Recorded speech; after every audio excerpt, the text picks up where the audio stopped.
Well, hello everyone. It's John Vandermeulen, and today it's my pleasure to interview Michael Lance, the historian for the Texas chapter of the Sons of Union Veterans of the Civil War.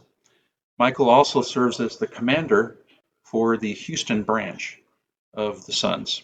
We call it our camp.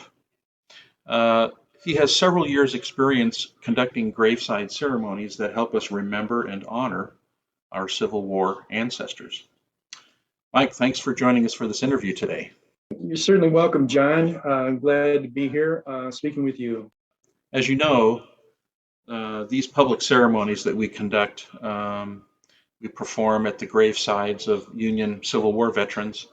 This is one of our key activities. Can you tell the audience why we place such a high importance on these public ceremonies? Well, that's a great question, John, and one I'm happy to answer.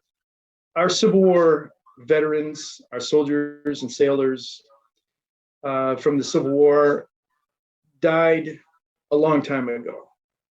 And we must make sure that they're not forgotten. The service that they provided, the sacrifices that they made during that conflict should not be forgotten. And since that war was so long ago that most of their families are not with us anymore either to remember them. So it devolves upon us as sons of Union veterans of the Civil War to carry on their memory, to honor them for what they did for our country and uniting our country back together. That's just something that we have to do. We feel obligated in our hearts to do it. So, Mike, what is it that comes to mind is the annual ceremony we conduct to commemorate the Battle of Galveston Harbor. Can you tell us a little bit about why this annual ceremony is so special? Yes, certainly, John. That battle was a relatively small engagement, but it has great meaning for our camp here in Houston because, after all, it was local. And the namesake of our camp died during the battle on the deck of his ship.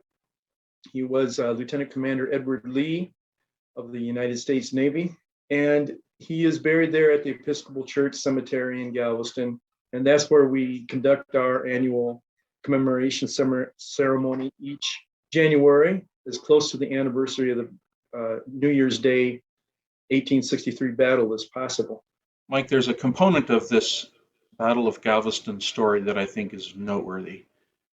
It has to do with his father, who was a Confederate at the time. Can you tell us about that part of the story? Well, yes, this situation is the old familiar brother against brother, father against son, cousin against cousin situation. In this case, the father joined the Confederacy at the commencement of the war, and Lieutenant Commander Edward Lea stayed with the U.S. Navy. And so they came to face each other at the Battle of Galveston, so to speak.